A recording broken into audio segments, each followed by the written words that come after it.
Bonjour tout le monde, ici le prof, bienvenue à cette 13e vidéo tutoriel sur GameMaker et aujourd'hui nous allons faire l'attaque des couteaux durant le saut et la marche. Bien sûr, l'objectif de cette vidéo c'est d'exploiter au maximum l'attaque des couteaux, bien sûr en ajoutant plus d'attaques durant les différents mouvements. Parce que pour l'instant, nous avions l'attaque debout et l'attaque accroupie, ce qui était quand même limité. Maintenant, notre Simon Belmont va pouvoir se permettre de marcher et de sauter tout en attaque.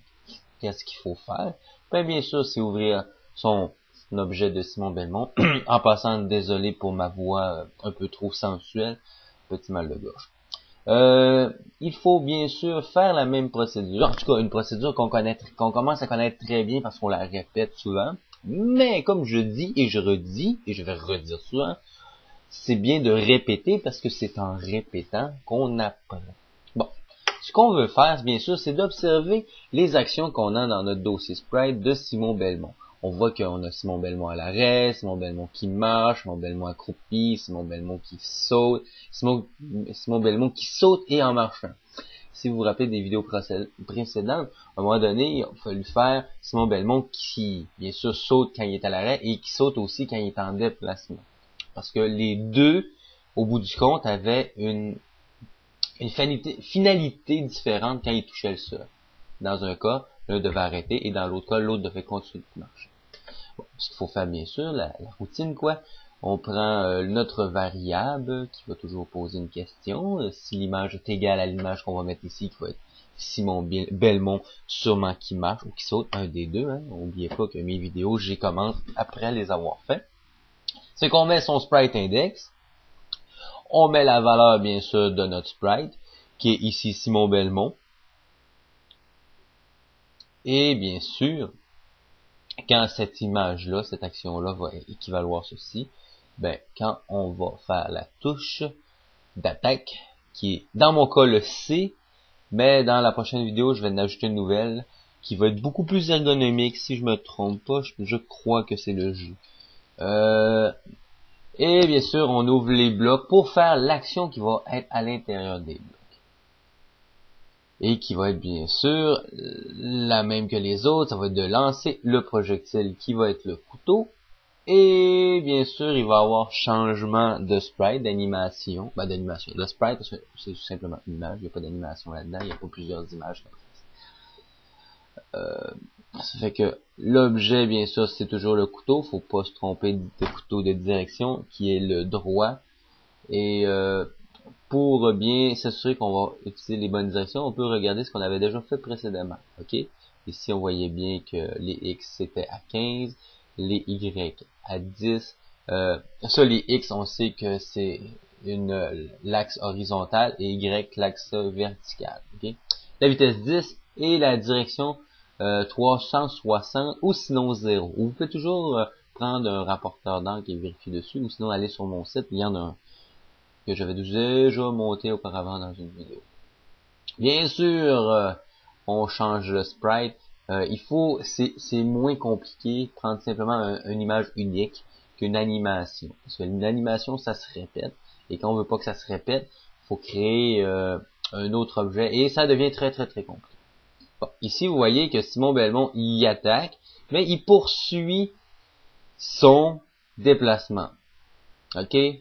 Qu'est-ce qu'on fait dans ce temps-là? Je me suis pas compliqué la vie et non, j'ai simplement décidé que celui-ci allait arrêter de se déplacer. Aussi, si il marche et je lance le couteau, j'aurais pu décider qu'il puisse continuer en faisant en marchant, mais non, tu vas simplement arrêter et c'est ça que j'ai fait. J'ai mis la direction, j'ai dit 0 au milieu, marqué 0 pour la vitesse et j'ai cliqué au centre et celui-ci fait en sorte qu'il s'arrête. Qu'est-ce que ça fait? Ça fait que quand celui-ci marche, il lance le couteau, automatiquement, il s'arrête. Petite gorgée. Un bon café. Bon, on poursuit, c'est la même chose, on répète ça en place de faire Simon Belmont qui est en train de marcher, cette fois-ci, c'est Simon Belmont qui va sauter. On peut croire que c'est un peu redondant quelques vidéos, les dernières vidéos, parce que c'est toujours l'attaque avec le couteau, mais tout ça, j'aurais pu le faire dans une vidéo complète. Mais le problème, vous savez, et je le répète, c'est que je suis limité extrêmement en temps. Je peux pas me permettre plus que une douzaine de minutes, 13 minutes, vraiment, même à 13 minutes, des fois j'ai peur que la vidéo passe pas. Fait que c'est pour ça que je peux pas me permettre trop d'explications. J'aime mieux découper tout ça et que ce soit beaucoup plus clair. Et dans ce temps-là, je le vois quand vous m'envoyez des commentaires, la plupart du temps, c'est oui, vous avez apprécié, vous trouvez les vidéos bonnes, puis je suis content de le savoir. Ça me donne le goût d'en faire d'autres. Et c'est ça que je fais en ce moment. Bon, rapidement, les coordonnées étaient les mêmes. On s'entend que c'est la seule chose qui change, c'est dans l'état que Simon Belmont va lancer les couteaux.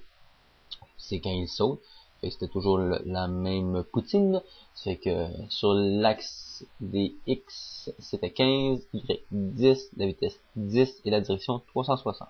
Je vais mieux vous le répéter parce que des fois, la qualité visuelle n'est pas toujours là. Il y a certaines choses qu'on voit pas super bien des fois. C'est pour ça que je le répète.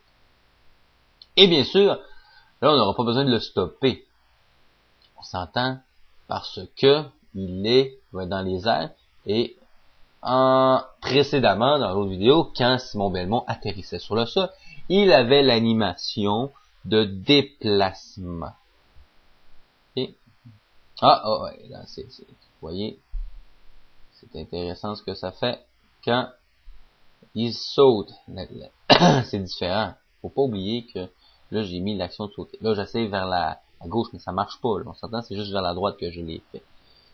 Fait que c'est correct pour ça, hein. On comprend que quand je lance les couteaux dans la direction de droite, la position que Simon Belmont prend, en tout cas que j'ai décidé de prendre, c'est quand il était celui-ci accroupi. Quand, vous voyez, quand il est déjà accroupi, il fait ça, mais là, dans les airs. Moi, je trouve ça correct. Dépendamment des goûts, je veux dire, c'est toujours possibilité de changer le spray après. C'est simplement une question de dire, ok, si je l'aime pas, je peux le changer par la suite. Est-ce qu'il y a d'autres sprays qui seraient plus intéressants? Peut-être, mais est-ce que celui-ci est efficace pour l'instant? Je crois bien que oui. Je le trouve très correct. Et vous voyez, ça me permet de lancer plusieurs couteaux. Bon. Par la suite, si je me trompe pas, on enregistre, oui, très important, quand ça fonctionne, on enregistre parce que des fois quand il y a, on sait pas trop, des fois on peut faire des actions qu'on s'est peut-être pas rendu compte qu'on a fait et que ça crée un problème technique, un bug. Et essayez de deviner un bug que vous savez même pas comment vous l'avez créé, des fois c'est plus compliqué. C'est que si vous enregistrez plus souvent, ça vous permet de conserver. C'est que si vous voyez qu'il y a un bug énorme, ben, peut vous permettre de simplement pas enregistrer, de tout fermer et revenir un petit peu en arrière dans le temps, si on peut dire, où ce que ça fonctionnait très bien. Bon, maintenant, on a fait quoi? On a fait Simon Belmont qui marche, Simon Belmont qui saute. On peut copier tout ça. Ça fait et coller tout ça. Bon, c'est un raccourci, hein, on s'entend que quand on connaît la procédure, des fois, on peut faire un peu plus vite. Dans le sens que on a déjà tout marqué l'information, tout ce qu'il reste à faire, ben, c'est de rajouter l'autre information. Ben, dans ce cas-ci, parce que tantôt je vais vraiment copier un gros bloc. Dans ce cas-ci, j'ai simplement copié le saut normal pour le modifier pour le saut qui marche. Ça sauve du temps, on s'entend, ça sauve du temps pour la vidéo et vous aussi, ça vous permet de sauver du temps parce que maintenant, on répétait toujours la même procédure, qu'on peut faire un copier-coller du bloc et de simplement changer quelques éléments parce qu'on sait quel élément faut changer, comme dans ce cas-ci, on change le sprite de la variable et on change aussi le sprite quand celui-ci lance le couteau, c'est tout. Et dans ce cas-ci, on avait déjà créé dans l'action quand celui-ci marche, ben, on prend celui-ci et ça fonctionne habituellement. Et qu'est-ce que ça va faire? C'est que quand Simon Belmont va marcher vers l'avant, mais en sautant,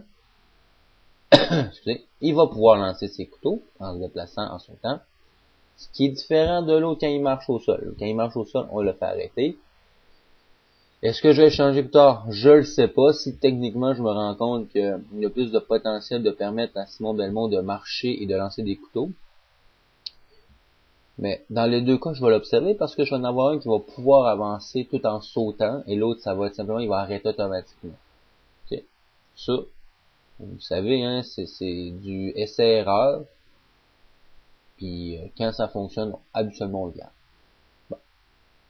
Fait que là, on copie le gros bloc au complet, hein. Parce que là, j'avais juste modifié, j'avais rajouté l'autre pour Simon Belmont qui saute. Je l'ai pas testé. Parce que, à mon avis, ça marchait. Mais j'ai sûrement testé, c'est juste dans la vidéo, je l'ai enlevé au montage. Parce que, pour le temps. Et là, je copie bloc par bloc. Vous avez mis les petits morceaux par petits morceaux, hein. Et après ça, modifier. L'affaire qui est un petit peu chiant des fois, c'est que quand tu copies, il y a toujours un petit bloc qui s'en va. Il faut toujours s'assurer de la remettre, hein, le end of a block, moi, où ce que je le copie, absolument, il décale tout en dessous, c'est que je le remets. Là, ce qu'il faut faire dans cette partie-là, c'est pas compliqué, ça marchait pour le côté droit. Alors, tout ce qu'il faut faire, c'est changer la variable pour le côté gauche, et il faut aussi changer le couteau, l'objet, pour le côté gauche. La direction, si on touche pas à ça. Et il faut, je veux dire, la direction du couteau, oui. Le couteau, faut qu'il y ait dans l'autre direction, l'opposé. L'opposé, c'est 180. Après ça, dans les X, bien sûr, pour que ça soit, c'est un effet miroir, hein, quand je fais mes transformations. Je sais qu'habituellement, pour ce qui est des X, l'axe des X, c'est moins 15. Petite erreur que je viens de faire là, j'ai oublié de changer le couteau. Le couteau devait être le couteau de gauche. Je lance vers la gauche, hein, je vais relancer mes couteaux à l'envers. C'est comme si j'avais le couteau à l'envers. Il va aller dans l'autre direction. Il ira pas dans l'autre direction, mais c'est le couteau, visuellement, qui va être à l'envers. C'est comme si je tenais par la lame, puis je envoyais le manche. Fait que ça, je me souviens plus si je l'ai corrigé, mais il faut voir que je le corrige, c'est sûr si je l'ai pas fait. Et bien sûr, il fallait changer le sprite pour que celui-ci soit le sprite, bien sûr, comme d'habitude, gauche, hein, de Simon Belmont qui fait l'action de lancer les couteaux, mais vers la gauche. Par la suite, il faut faire la même chose avec toutes les autres variables qu'on a inventées. Aujourd'hui, qui étaient 3 variables, qui veut dire doubler 6 fois. Il faut faire 3 autres fois. Et bien sûr, ça devrait être bon et vous devriez enregistrer le tout. N'oubliez pas de tester avant. C'est que je vous dis bonne continuation. N'oubliez pas, vous pouvez vous abonner sur mon compte YouTube. Il y a toujours mon site qui peut être visionné pour voir d'autres informations. Et j'ai même laissé mon adresse secondaire pour ceux qui voudraient peut-être m'envoyer leur jeu Game Maker. Et on sait jamais, hein, peut-être le commenter en vidéo. C'est que je vous dis au revoir, à la prochaine vidéo. C'était le prof.